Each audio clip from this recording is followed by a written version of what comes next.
Sound ready, 3, 2, 1, action. Assalamualaikum warahmatullahi wabarakatuh. Halo semuanya, selamat datang di podcast Keperawatan Jiwa, Memahami Jiwa, Merawat Manusia. Saya Putri dan rekan saya. Halo, aku Valen. Terima kasih sudah klik video ini. Jadi di sini kita berdua nih akan membahas masalah yang sangat penting nih ya Kak. Masalah yang sering terjadi di remaja pada usia 18 tahun sampai 25 tahun nih. Tetapi mereka ini juga sering menyepelekan masalah ini.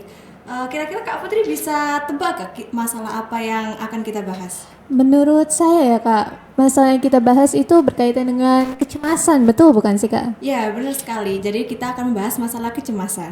Betul, dan menurut mini riset yang kita lakukan bahwa sebagian besar orang dewasa muda mengalami kecemasan yang terjadi secara tidak langsung nih Kak. Nah, jadi kita di podcast ini akan membantu teman-teman nih agar lebih tahu apa sih kecemasan itu, apa faktor kecemasan, dan biar teman-teman lebih tahu nih apa cara mengatasi kecemasan tersebut dengan cara yang lebih sehat dan lebih tepat. Betul Kak. Kita mulai dulu ini ya Kak dari yang ringan-ringan tentang pengertian dari kecemasan. Jadi secara sederhana, kecemasan adalah respon tubuh terhadap ancaman yang nyata dan juga kejadian yang belum terjadi nih Kak. Jadi wajar ya Kak Putri jika kita merasa cemas ketika akan presentasi, ketika akan interview kerja, ataupun kita merasa cemas ketika deadline tugas semakin dekat nih ya Kak.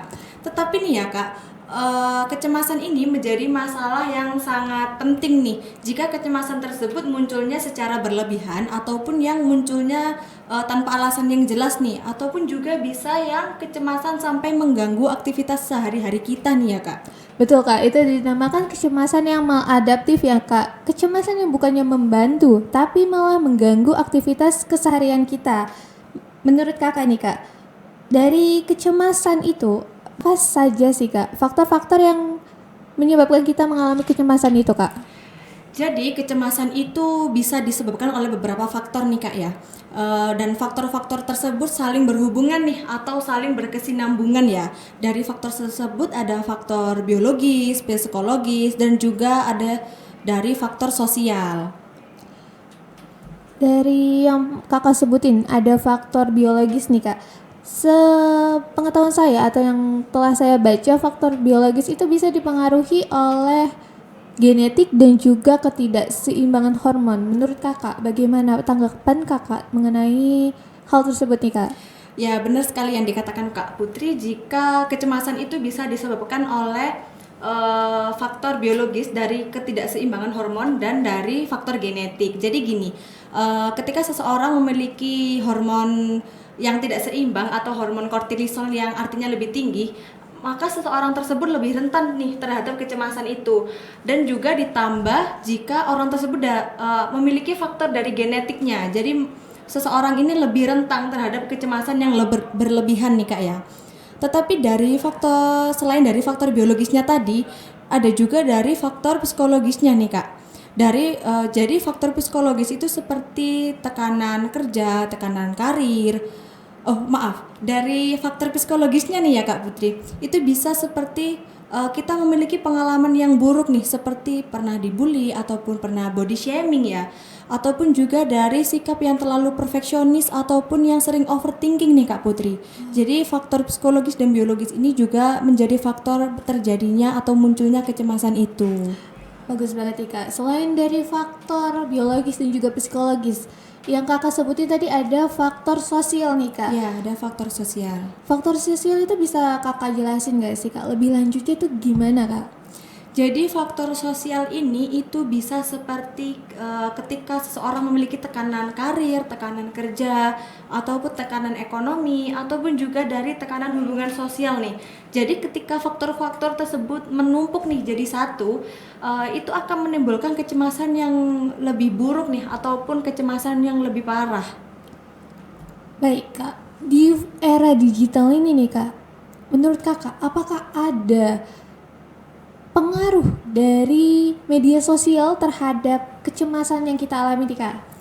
Ya, jadi faktor sosial ini juga menjadi Jadi faktor media sosial ini juga menjadi faktor kecemasan yang sangat besar nih ya, karena kita sering nih lihat di media sosial itu orang-orang yang lebih sukses, orang-orang yang lebih produktif ataupun lebih bahagia dari kita nih ya Kak. Dan secara tidak langsung kita akan merasa kayak gini, kok orang-orang itu bisa ya kayak gini, sedangkan kita tidak bisa. Kayak orang-orang itu kok bisa ya bahagia, kok kita enggak. Nah, padahal yang mereka tampilin pada media sosial itu merupakan highlight dari kehidupan mereka yang belum tentu realistis nih Kak ya. Dan dari perbandingan itu tadi, itu dapat menimbulkan kecemasan karena secara tidak langsung kita akan memenuhi standar dari kehidupan orang lain yang belum tentu realistis nih Kak. Jadi media sosial ini juga berpengaruh terhadap kecemasan. Betul banget nih Kak. Berarti jika tekanan tersebut muncul terus akan menimbulkan gejala kecemasan ya Kak. Iya. Gejala tersebut tuh bisa dari segi fisik, kognitif dan juga emosional Kak. Iya. Baik, aku lanjutin ya Kak. Oke. Dari segi fisik ini biasanya muncul seperti jantung berdebar, susah tidur, sakit kepala, dan juga kalau dari segi kognitif biasanya muncul pikiran negatif, susah fokus, sampai rasa khawatir terhadap aktivitas sehari-hari akan mengakibatkan kita tidak fokus terhadap keseharian kita. Iya. Dan juga dari segi emosional, individu tersebut akan lebih mudah tersinggung, mudah marah, dan juga mudah cemas hingga menarik diri dari lingkungan.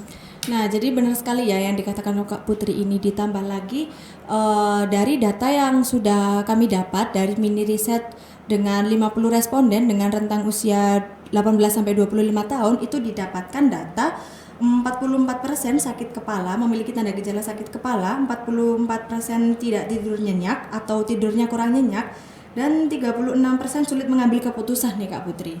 Wah, dari gejala-gejala tersebut nih Kak, bagaimana cara kita mengatasi kecemasan tersebut ya Kak?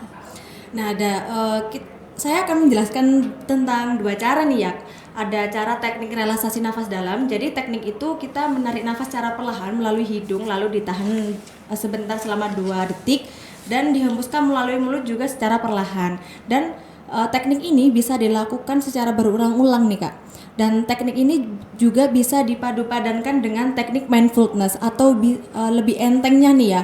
Itu kita lebih fokus ke realitas kehidupan. Jadi kita tidak memiliki kecemasan yang lampau ataupun kecemasan yang akan datang ke kita. Oh, berarti intinya itu tuh Kak, berarti kita ada teknik relaksasi nafas dalam dan juga jangan overthinking ya Kak.